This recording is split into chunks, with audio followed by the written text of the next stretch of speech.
Nifano enya abo ewo off kasamfoni usi ebutu Taifa Johnson enkra kro kasiemu wei eyen sama ya abo no manga nemu de edi ade ntwetwe ewo amanfo kro nom so ena mede eba besumu yi na yenhwe nsam no de eba bedi mu akoniaba no ebi abai esase afimu ede 1200 megawatt gas fired plant no etumi edi esiho afiye de ninsu ebetwemu ewo edom kumanso asuye omotimi acho omatwene ede afa Bank of Ghana gold aye purchase program no ehun afinso government ede transformer foforo eba sene bema power etumi aye stable sa nso ena national health insurance ede storm initiative aba ama free registration any renewal yebehwemu nso ewo South Africa ena afinsam ahodo no ma efri ehonsu emunso eba wei enen sam ahodo bebra eka ho ena mede mu entremu eba bebo obetimi akọ Facebook ye off TV sanso na YouTube ye off TV afi ukọ Google Play Store nso a obetimi anya app no ho a ye off TV download ma yen se de be ya bebia obekọ bia no obetumi ahwe yen ma me na me hutew na me nkomra me ba me de ensam ni mu ntremu e de bebo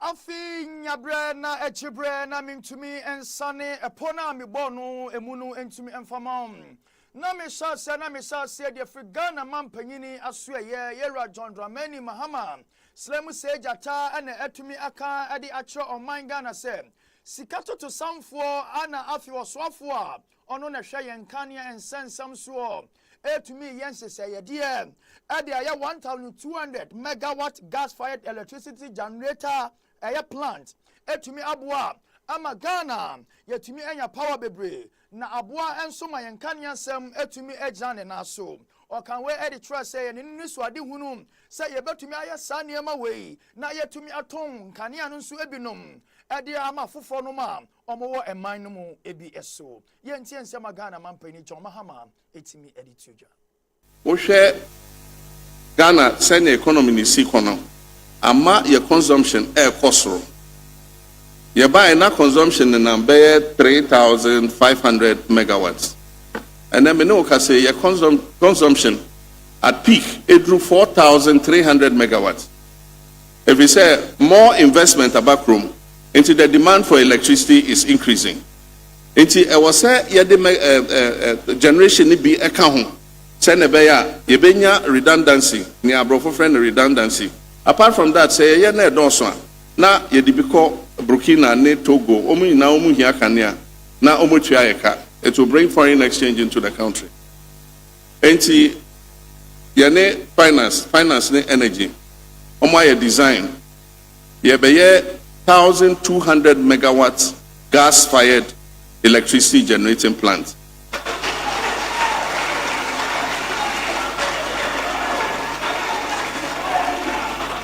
Na nyamiadom afia me no kasei ye de asobe bofom na sai djuma na hyase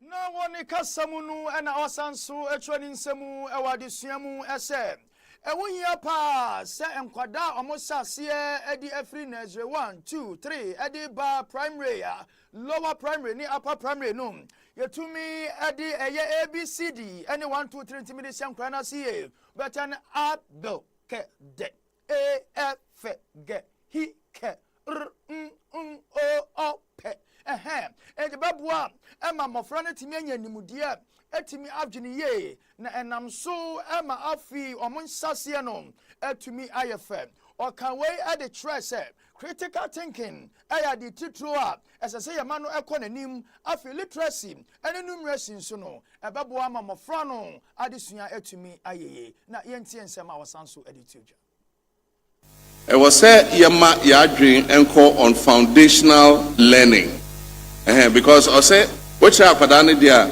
it's like it's like nature say not doing a whole. And you must go to foundational learning.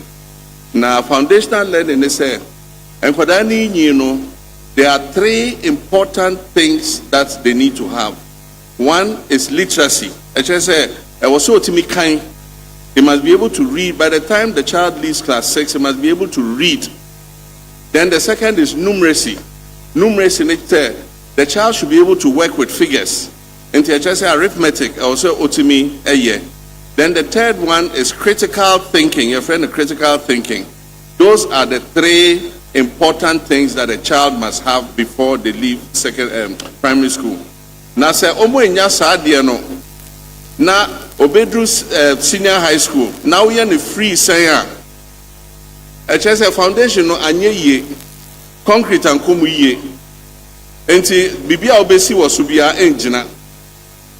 Enti what you're saying is right. Enti yane education for akasa to see how we want. Enye Ghana hankwa is a problem across all Africa. Enti menya invitation from Nigeria obebia a friend no obiageli ezekwezili no ejuma or World Bank. I just say all this are foundational learning no ato ne so say she wants to help to fix foundational learning in Africa. Enti nchebia ye be a big conference for foundational learning e wo Ghana ha na ya to South Africa fo nyina ne nyina abehwe se ne betoto nyoma ye betimi ama ye nkwada no from primary school on betimi nya the three important ingredients are omo de betoa omo eyiso.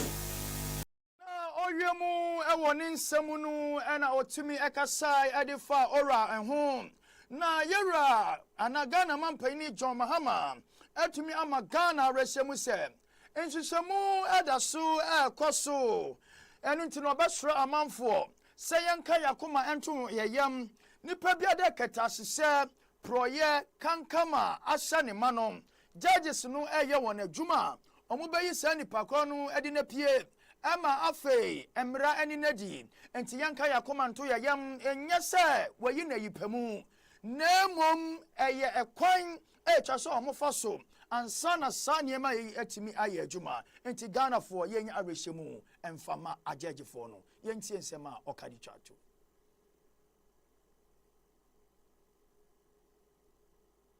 Investigations na ekoso me ne uka say your cases by 7 work court but ya investigate ya de akọ court no me pese court ni tie nsem na entem and so me ntimi nkọtena court ho and catch a judge say asem no wo ya che ye entem me ntimi yes because osha your separation of powers me na me executive omo na ye judiciary and so ye ne Chief Justice akasa say na be ya one ne judge for no betimi ahwe na echese cases no omo tie entem na se nipa ni defo a na yenim ne be no so odi bem so a na eja no no ko ni baby enti investigations na de koso I just say me ne uka say be 7 cases wo ho o ma prepare be another 5 or 6 cases I just say and also be court but ye democracy nti ye work constitution we anka Rawlings abreso PNDC time and no ani say akoche omu nyina na de omatum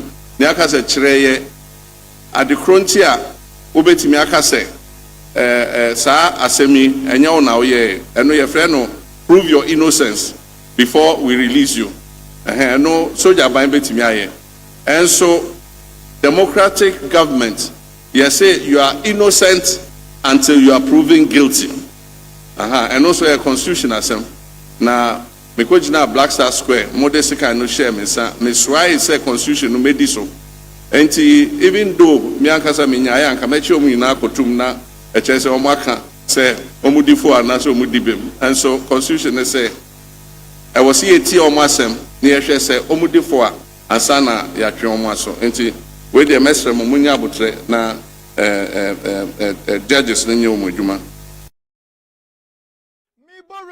Ewan semfu from anami tabiri oman Ghana for to me the enya kopiemu ewo dom kuma aso aye eno ana dom kuma etumi aye nhyiemu ko afran semtwofo gina simpie ni bema so etumi akasa edi achre Ghana ena afia ya Bank of Ghana sika kokwa omo amadun so omo toto se ne be betumi abo mo man Ghana sika sam sakra ya tumi akọ nanimu no eno nanam so ema emrase bedwani kojo oponkroma etumi gina eka se ensakra ya wodi aba wo gold tutomu ena afi Bank of Ghana omunyuma omaye nimu no eno na enam so a ene akọkọfọ wọ hawo ni amane akase ba aba adwuma omaye nyina no omotimi aboka no na omugina simpie so ne bema so etumi ka kire Ghana for se omoboka 19 billion a yenso omuhu enye sa na tie na mom eye 44 million Ghana cedis na ne nyina ne se ni edi kan no abanu ka wabonu eye 34 million eno ene eka eda ho 35 million and afi goda omutimi aton ye no eye 9 million enti se ukaboma ekosi 34 million na mom saba ni gina ukaboma ekosi 44 million enti saba ni gina no mo de nsam e de se emrase bedwafo no e be gina simpie so e batoto ayampia e de choman Ghana fo a enye sa e na esibi etie na ye ntie nsam amanyokuo MPP edom kuma no kojo ponkroma edi animu etimi de tuja. The original structure of the gold purchase program ensured that bullion was accumulated without making losses. The new administration reversed this policy and now said that all gold should be purchased through the gold board. I'm sure you recall that. It was here in this room that we raised this matter. And then the gold board also found its own intermediaries. Eventually, the Bank of Ghana ended up losing 9 billion Ghana cedis on those gold transactions. And the gold board ended up making profit of 900 million Ghana cedis on it. But if you want to see the true value, put the two together. Plus 900 minus 9 billion. You will see what the real value is. This is what is sitting in the Bank of Ghana's books as 9 billion Ghana cedis loss. And is sitting in the gold board books as unprecedented profit.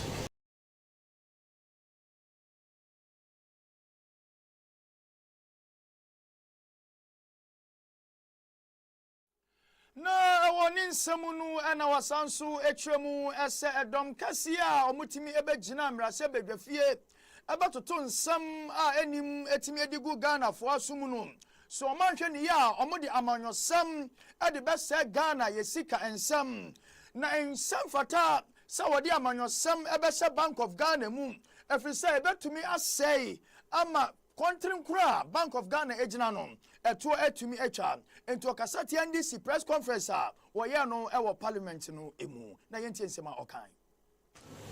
The government and its spin doctors led by the NDC party officials who did that press conference are trying to convince the people of Ghana that the loss is 15.6 billion Ghana cedis. And colleagues, we don't blame you. We've seen many of you reporting that the loss is 15.6 billion cedis. We regret to tell the people of Ghana that this is not true. The true operating loss of the Bank of Ghana for the year 2025 is 34.9 billion Ghana cedis. And in fact, if you add back the sale of the gold or the proceeds from the sale of the gold, the 9.6 that I've just shown you, the true comprehensive loss position of the Central Bank of Ghana is 44 billion Ghana cedis. I'll show you with the numbers. As I've mentioned, that gold sale was to reduce it from 44 to 35 and also to remove the policy insolvency that they found themselves.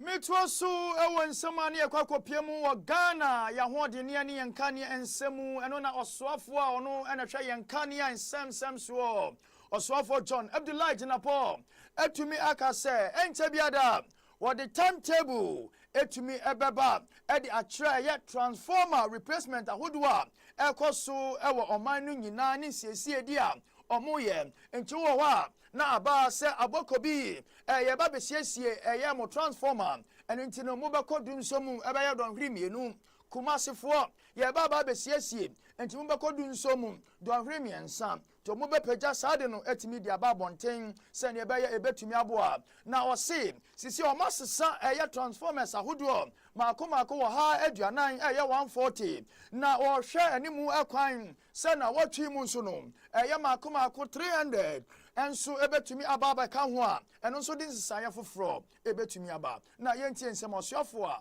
ono na hwe yenkan yansem so etimi de tu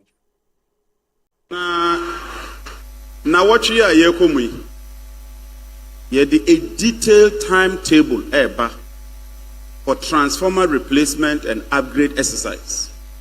Last week ye 140 ya publishing nyina. Na watchi ya yekomu ye 300 ye be publishing nyina. Ye tumra na ya kyerɛsie. Nti ye the list ni nyina eba betudwa.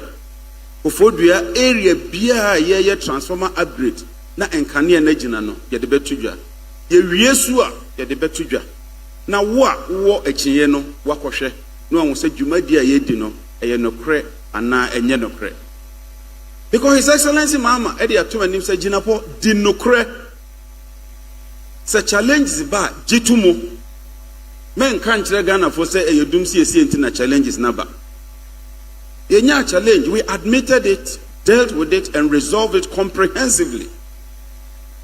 Na meda Ghana for ase enna kakra ko mi yenya asan ho kire yi mu bebre efreye emaye encourage say yebetimi aye nyame ncha de so yetimi aye. And so on behalf of His Excellency Wasansu ekasa Ghana sisi yankani yansam no ejina pintin e monitoring ko ayese off kasamfo nyini se ejina suani eno na wocho mo se sisi o the transformer ababru 2500 ena odiaba watimi edi ejina sadum so no ano na yentie nsema wasansu ekatoaso. Thank you to the staff of VRA and Gridco for the job you've done. You deserve commendation. What you've achieved is unparalleled, and we have absolute confidence in you. Na yeshemubo se yenwiye you made na yedi no edayanim ye install over 2,500 transformers. And let me put on record, these are not transformers that we inherited. I've heard some misinformation going on. A transformer, His Excellency President Mahama, any honorable Atofosun, etusika ama yakoto fofro ayedi eba beshe enyina munkani anim. And so on this note, let me thank the people of Ghana, let me thank His Excellency for his leadership, and let me assure the people of Ghana that your energy situation is stable. Enyina munkani ano ejina so pimpe medamasi bebre.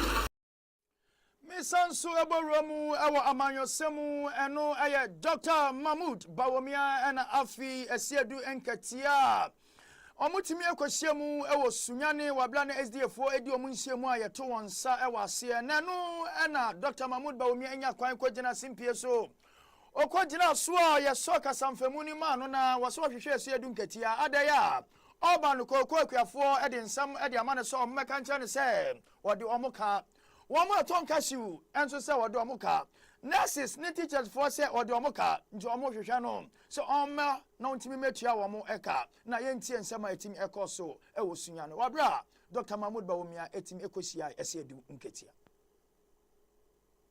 me ba no omuma me message ndofo bi ma me message se me ba na me hu no a me nka kire no se omo hwehwe no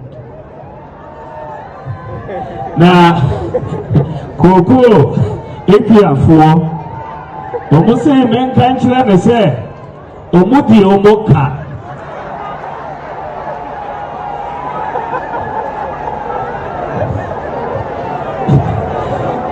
cashew epiafo omo se men kan kire se do ketia se omo di omo ka ebro ikwa epiafo omo se men kan kire ne se omo di omo ka ena soybean ekwafo se me kanjiro omo se omo di omo ka mmabunu se omo train 24 hour economy no 133 no omo benye ejuma no omo di omo ka Na Ghana for nyinaa se menka nkyerɛ no sɛ dumso no a mode aba biom no ɔmode yɛnka bebree.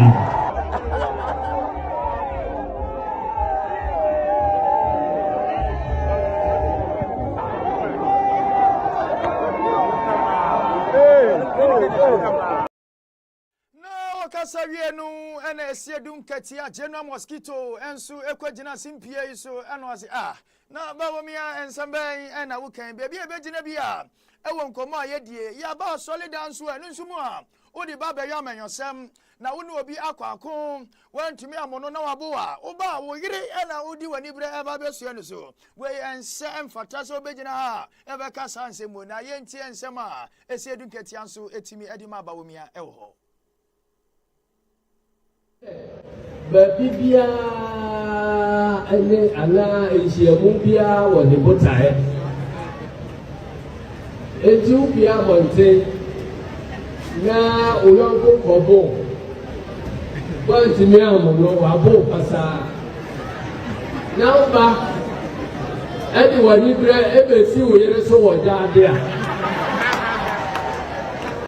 ɛnyɛ ne kwanhwa ɛno ti mi nuanom yɛbɛsrɛ asɔre no sɛ me nuanom a wɔn adi kan ba a wɔn pɛ sɛ wɔn dane asɔre nhyiamu sei ɛde yɛ amanyɔsɛm no mommɔ mpaeɛ na momfa wɔn bɔne nhyɛ wɔn. Eti yɛdeɛ yɛmpɛ sɛ yɛde amanyɔsɛm ɛbɛba aba abɛsɛe nyamedwuma kamakama sei a Masisha, eti dia oma bakano yanka wole.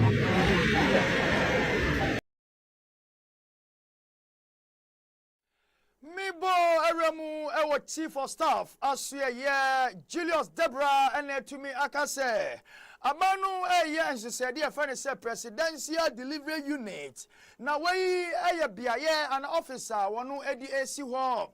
Edi ama ankran kwabrane ni da sani biada.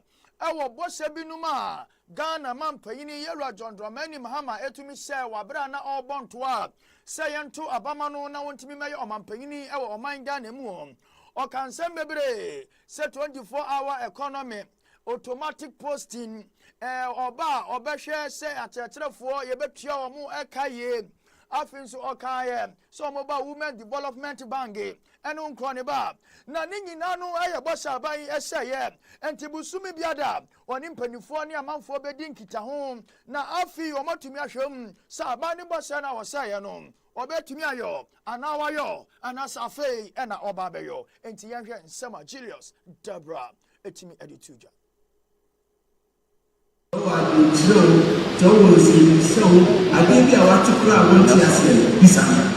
ɛnyɛ sɛ ɔsoro obi na ɔbɛyi ano ɔno abɛyi ano ma na asɛm a ɛwɔ mu sɛ yɛyɛ ne adwuma nyinaa wahyɛ yɛ ketee sɛ ɛnyɛ mo ahoɔfɛ nti ɛna tumi no a yɛde ama mo no nnipa no ɛna apan ɔmtumi ne biribi ama mo sɛ momfa nso no enti meyɛma adwuma no sɛ ɛsɛ sɛ mehwɛ sɛ abaa soafoɔ nyinaa obiara bɛyɛ n'adwuma pɛpɛɛpɛ akɔsi sɛ nea president pɛ sɛ wahyɛ bɔno ɛbɛ mu enti ɛwɔ ɔmapani aso ɛyɛ no yɛate adeɛ bi ɛfɛ no presidential delivery unit a ɔtɔ kasa no woka no saa ne kyerɛ sɛ ɛbɔhyɛ bi a ɔmapani ahyɛ biara bosome mpa ho biara ɛsɛ sɛ mehwɛ ne yɛhu sɛ adeɛ no a yɛka sɛ yɛyɛ yɛgu so yɛ ana enti yɛkɔ anim nkyɛ ɛwɔmu a wobɛhu sɛ nkurɔfoɔ bɛfi presidential delivery unit hɔ aba na nananom sɛ bi ɔyɛ bi ana DC ana minister bi yɛ bibi a wɔani sɔ na nipa no adeɛ a ɔyɛ no adeɛ a ɛyɛ abodwosɛm na mmom ebi a no nso wonya kwan bɛka nkyerɛ wo mapanyin nti ɔsoma ɛba mo nan so a mede saa wɔ hɔ a na mode ato yɛni na yɛ so yɛakɔsi n'asom sɛ wo ɛkɔmu nana no nana se ɛkwan wei a wokaa se yɛyɛ no yɛde afa ha nanso wadare ma anka wode fa ha anka ɛkɔ enti nananom Ghanafoɔ anuanom a ɛfiri apue ma ntɛm ɛnɛ dɛn ɔmapanyin sɛ namammuo ɔde ba mo no ase na biribi a mohu wɔ wo a m'ani gye biribi nso na m'ani gye nso a mommɔ n'aba so na mohyɛ ne nkoran sɛ bi a yɛmman bɛfa ne ntoma pɛsi a ɛda mo ase na mohyira wo nyinaa. Wapomudin and Samun Sunune, the Eka Kopiemu, our National Health Insurance Authority, NHIA, and to me, I didn't say, Yafu Flobi Abba, a funny says Storm Initiative. Now, we have a National Health Insurance registration, any renewable, Saebia, why you be dada, na ewo na kwa dani ani, anasa fi na wudi kakwa bieno. Efri busumi ya ekokosi na wie ye no free okotoni mabusumi free na we CEO Victor Asare Bampoy ene tumi akase we be ma ni papi etumi de ho ase National Health Insurance nim na ama afi ayarese djuma no etumi ayemre ewo oman egane mu na yentie nsema ba no dani Victor Asare Bampoy etumi ekan. Gentlemen of the media, I am pleased to officially announce the launch of what we at NHIA are calling the STORM Initiative. It's a nationwide high-impact program to bring free NHIS registration and renewal directly to communities across Ghana. STORM is our strategy of mobilizing NHIA staff at every level, district, regional, head office, every level, and especially at the district level, to storm communities, markets, churches, mosques, lorry stations, and workplaces to create mass awareness and to support every Ghanaian in taking advantage of this opportunity. Now, for the avoidance of doubts, this is a landmark moment in Ghana's health history. It never happened before, and I will explain why.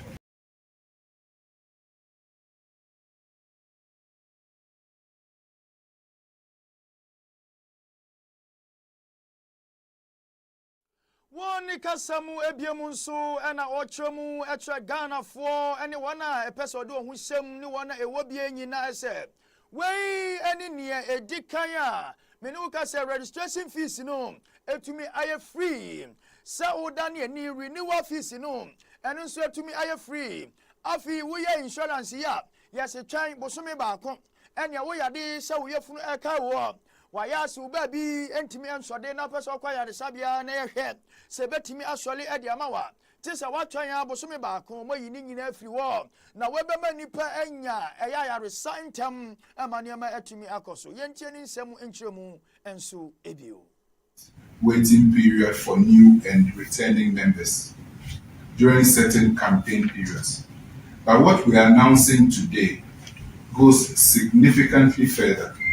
For the very first time in the history of Ghana's National Health Insurance Scheme, we are simultaneously waiving both the registration and renewal fees and the 1 month waiting period together at the same time. This has never happened before. Previously, if you joined the NHIS or renewed your membership, you would pay a processing fee or premium and then wait 1 month before you could use your card to access care. This wait is gone for this period. The fees are gone. And this has never happened before. The STORM initiative runs from April 15 to May 31, May 31st. Jamu ewa apomudi ensemunu na meko oswafo no na hwe ya apomudin ensensem so yewura kwabena minta akando ene yada wono nso etumi egina simpie ene bema so ne nsemtwerofo etumi edi nkomo ewa Ghana enkoso a epese ekoso ewa apomudin adwumemu na okansem bi etrei se sisiano oye lunch ewa regional health nutrition and population strategy na wey abema sika ene mra etumi aba apomudi adwumanim ama Ghana etumi akoyanim na apomudi pa yepe ne yepese wiase nyina hu no etumi aba etumi ede amayen na yentie ni nsema ono nso ede to us efficiently contribute to the well-being of people on the globe. So there are a number of areas they are looking at. One, they are looking at the health workforce. I keep saying that health is about the infrastructure, it's about the health workforce is about the equipment. So one of the priority areas they are looking at is the health workforce. To be able to have competent health personnel across the globe, to be able to deliver quality healthcare services. And these are all part of our journey towards the universal health coverage. And we're not far from the deadline of the universal health coverage, 2030, barely 4 years from now, where we envision that everybody, irrespective of your status, your location, or your ability to pay, you must have access to. Afi mesro senya bre na ejibre na mimfa umonwura mu ewo amanfo ekromu ensensam so a na omanga na yeda ye hotew na yetumi akwaba na afi yeba menya kwan etimi di wawura mu ewo ensama ekoso ewo South Africa ena afi oman hodo a akamu.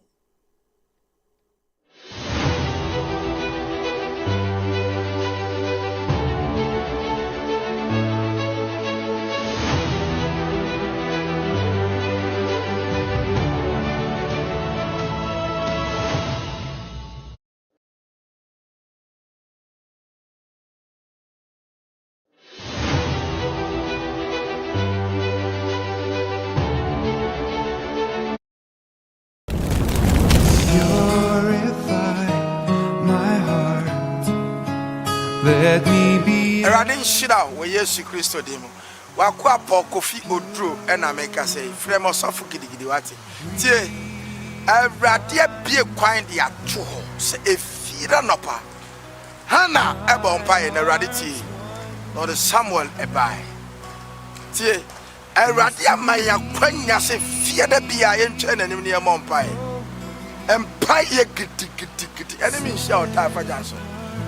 Refiner Chapel International Auditorium, Taifa Johnson. So do Taifa Johnson. Baby, a ton spare personal. Messi baby, a ton spare person ankasa. For spare pass for any more. Net 2 Medica FF is sunny. Bones am a somebody is your Refiner Chapel International. And me share fear to be a 7:30. Messi a fear no pa. A 7:30. Ever then found out. I will yes you amen. Refiner's fire.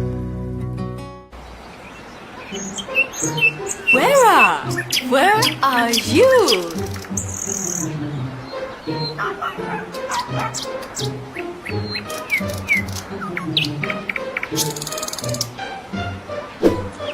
Where?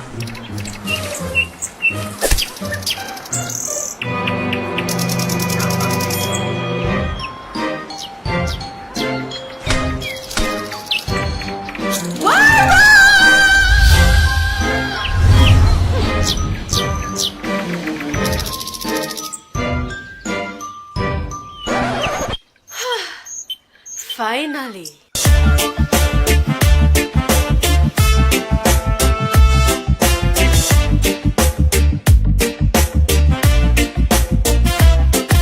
Enjoy the fresh taste of Aqua Wera natural mineral water.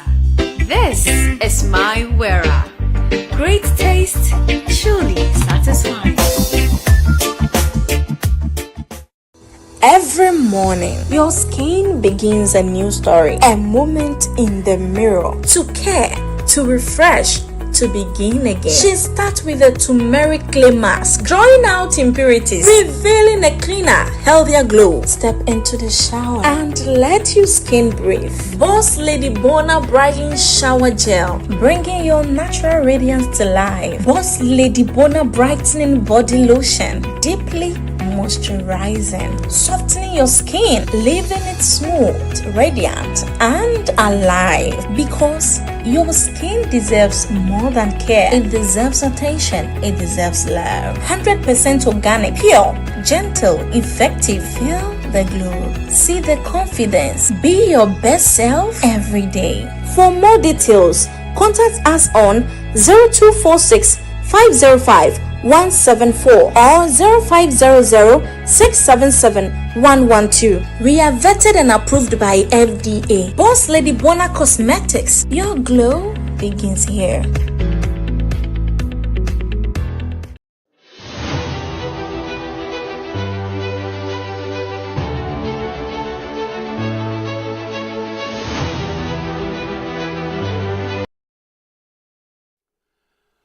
Mamin Sansu, Emma Wakwa Babiamo, Wabraya to me, Edaya who tells Simantata, Ebaya, Sia Kwaja, Abuafo, and Kratono. Now, fee meter biri on my Ghana for you to me, the Niakwako Piemu, our South Africa. Ebaya now watching me and San Eddie Elkobo Sumini, dear. Omo, I want some etimi ababeda, Bema, any just where we are singing etimi ekabie. Na Ninano, Ayan Samninia Elkoso, so Mumpese.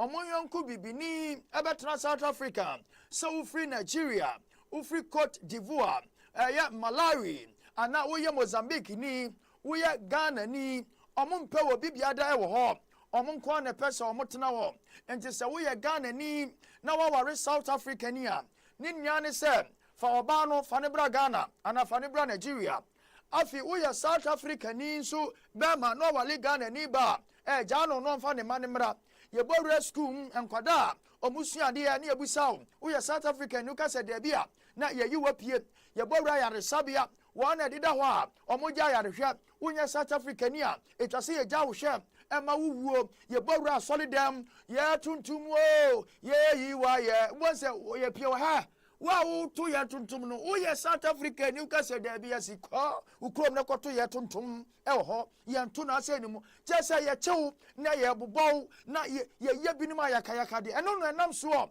ema moma mpanyini eye Cyril Ramaphosa etumi asensem ni niyani mu etre se o my South Africa so fiti no meya fa wodie ti se o man Ghana ye tabiri sikakase etumi di koma wonum anso no munya fa wodie Nigeria fie ebia o moboda edit to wo etumi ye o mo so me South Africa fo afi South Africa enam se o hawni amane no mu na mu ntino Ghana ha ye passport ene ye edima wo mansa no matumi anya fa wodie entini omo ye no omo nso ne ye na entumi emoa se ne be ya enkofa dimbone emfamra South Africa na ye ntie nsema omo mampanyini etimi edituja.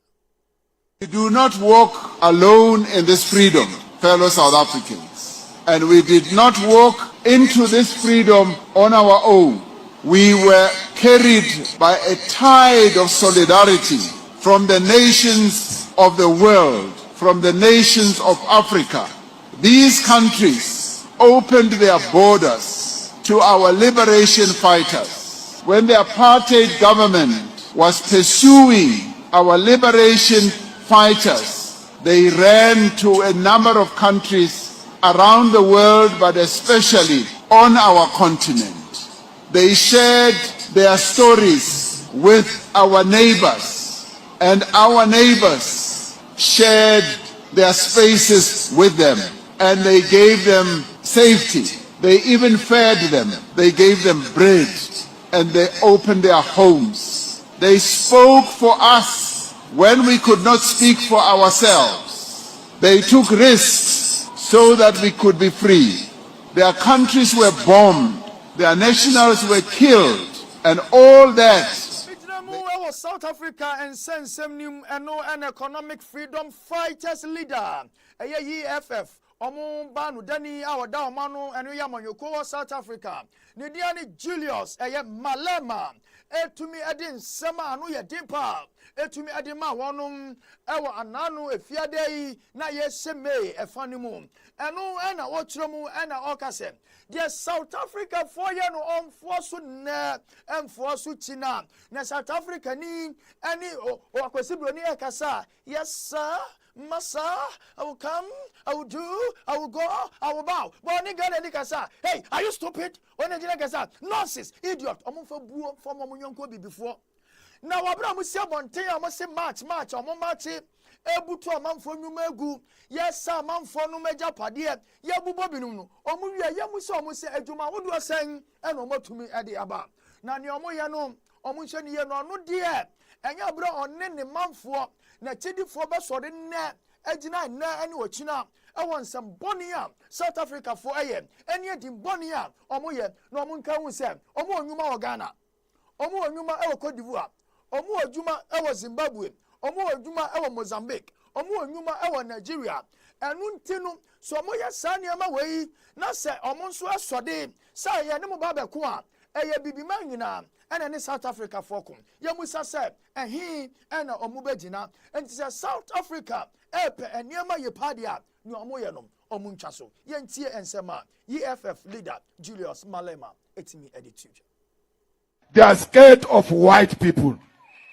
Look at them. When they speak to a white person, they are very respectful. They show manners. When they speak to a black person, they are violent. But let's ask a question. After you marched and say you don't want Zimbabweans, you don't want Nigerians, you don't want Ghanaians, you close shops, you march. Why are you not coming back to tell us the following day that after that march, we expelled 10 Zimbabweans, and out of those 10 Zimbabweans, were able to give 10 South Africans jobs? There is no such a report. Why? Because now Kuba ma Zimbabwe, hauna misebetsi, batho bale ba ma Zimbabwe, ba etsa mesebetsi e lona le sabatleng o etsa because those are slaves jobs. They don't pay anything. You want proper jobs. You want a job with a pay slip, with an appointment letter, with pension, with medical aid, and you deserve it. But why are we fighting each other? It is the same people who made us fight each other during apartheid, black on black violence. They sponsored it. The same provinces where blacks were killing blacks during apartheid, sponsored by apartheid government, is the same provinces where blacks are beating blacks today. The script is the same. The right of the script is the same. After removing a black child from school, when the black children were removed from school with bullets in 1976, when our parents were removed from school because they did not have school fees, I must play that role. Me, I will never do it. I'm not going to take a pregnant woman out of a clinic because she's not.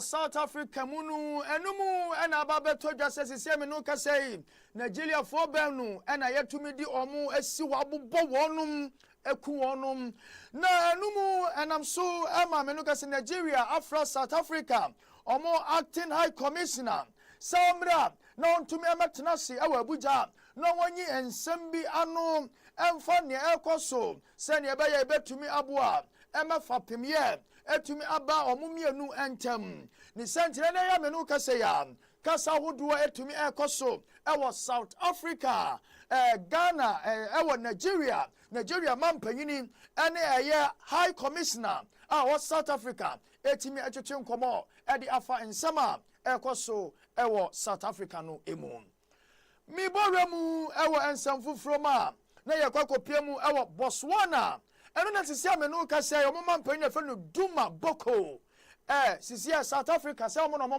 nkane a o ma no ni ka say o mo ye nyina ne me ne wo ka say o mo to mo nkane am safa bia lo mrema South Africa no sisi amenu ka say o mo tom ne nyina ne say Botswana form o South Africa ese wani eni kwa say o mo ka kire afi o ma to o mo bodasimu efi say attack na ekoso no ano ya den and I'm so am a president Duma Boko aka say what the emergency aba na afi wo fra one man for so one samra fie no mo fie Botswana ejo ejuma wo bibia bi wo nkafa fe ne say ebibiman mi mafri Ghana akọ South Africa na makọ bi ejuma na South Africa ni nso se ne be betumi aboa no mo mpa ne saa no mo so mo nsa so mo tie adwale de a o mo nka hu se enam ye so ye kan hu bi no mo so nya fa hu die nanso mpoma no ba ba nyina no Africa ha nyina ye pe wona omo eye niwu ewo nkane ensem a eye mo ena mudi kan the sentiment no ka say mampanyini Duma Boko atumi etwa South Africa omo nkane mu e mo borders nso omo atum na ye hwe ne ekos problems arise where people think others are coming to take their jobs. I saw a clip of some old and rugged white middle-aged men in the UK claiming that Zimbabweans were taking, Africans were taking up their jobs. And the reporter asked him, particularly, what job do you do and what job would they have taken away from you? He was a jobless, skillless human being, but who was out in the streets protesting that some job of his has been taken. He has no skill to offer, nothing. And these people that he's criticizing and besmirching are people who have come to bring skills which are needed in that economy. So migration is always informed by some of these exigencies, and we encourage. We need a lot of skills across. We have developed skills in mining in Botswana, extraction. We believe that those skills are exportable. And so our people will migrate, will come to Zimbabwe because there are mining houses and opportunities here, and they should be free to do that. Mozambique fonso etumi ayensiemudie no mumabunu akadie siemu etumi atre nsama huduo mu de acha South Africa for se mo yenuane mo nanka ye ne mo konakra na yenche na ebeba ne sen ena mudie nie ya de ebeberen ni santino omonsu etumi atu eye omobodamu se nya bra omonsu bema kwan ema South Africa for abaho ebi nso afiri ho akọ South Africa na mo nkofo no e na omoje wo mo enam so masisia me no ka sei uhwe ne ekoso e wo kasamfoini so a nipa bebre e na atumi abape so e wo eye Limpopo border no e wo Mozambique and South Africa ntam nipa do so atena ho ma tension protest atumi asese so e wo ho no mo ne nyane South Africa fo a omotumi apa Mozambique fo se omumra omumemu no mmeka kire omumman panyin ni se onfa sika enya adwuma onfa sika enfa emie bi adwuma nom na ebinum nya binya no omunja sika omudo omunsabonkum omunsanifa edinom na omo South Africa for de eya abra mo betena ho na etena ho akina ama bibiman mu ni bi se ufiri Mozambique se ufiri Botswana ufiri Nigeria Ghana etumi ababe abetena ho ababe bubu mawre ababe itire ababe bi adwuma ho eni sentinu omompane toto mpane no a obia entumi enko ne krom na wei ene ne ekoso ewo Limpopo border uhwe enipa ena etimi abape so ewo eho no mo a enema etimi so ekoso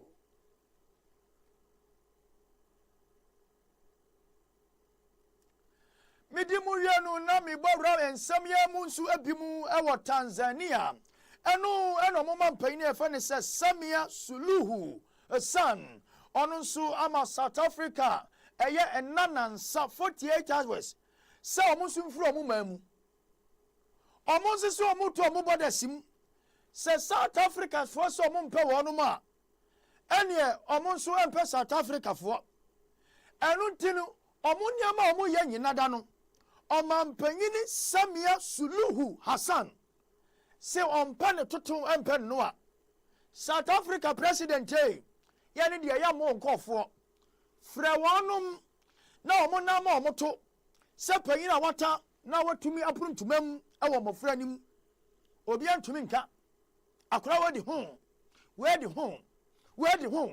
na ono de fra nkofo esa mumusu babone ani ne akura mo se wan fra mo dia no musu dia kuma edi tuo edi besi nkofo so efri se Tanzania fo miensa ena atumi ahwe mo kra ewo ni ekoso tinya bra ba besia owa abadaye obetena ho ema sane mabonu akọ no na hwe se ai won e South Africa no ana South Africa fo amufiri wa mumu ba Tanzania no monso montra ho na mundi muduma enuma bia ho bia nso mugunu se ya ntia no se ya abso se ya hifo emfa ho DSTV omu twam se tinton tan ni sentinu South Africa ene ye nyina obia enkotena ni kru eso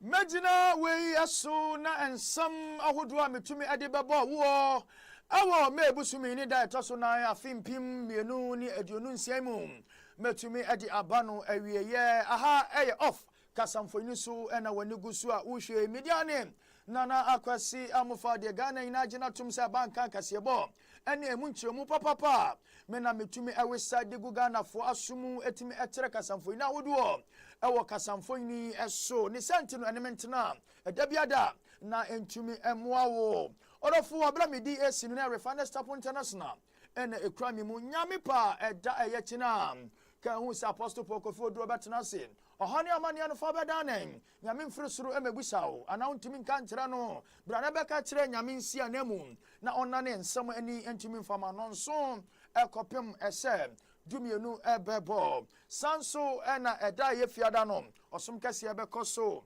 eno ye frɛ no say specific prayer empire kura de kura hia no bra beba ho empire o Taifa Johnson baby refiners asafo no no ufri one tonton spare parts na obuy ho udi udra so hwehwe so fu gidigidi ana off TV akropa you know obi abecho mame nam kwa we so matisem D pharmacy amowala pass Gina mobiemu ehwe madam Gina woni watuma efo wo kesamo ho nyina da nyame nshamo no ntonsu pangu so na afi omamo tuma no entumi enye Gina enchi akase enko enfama sansu ena yedi yani etremu ewo kepkos ana infantimema ni nyina no eye Christine wonso o message na atumi aba sa wonso o hyeyen woni wadwuma yefo a motopano no nkro ne ba nyankopon nhramo Christine Vepon Elwade Yankopon ehu omobo na afi onka o mami nkyeremo Germany so na medi mani ekyeremu nso ewo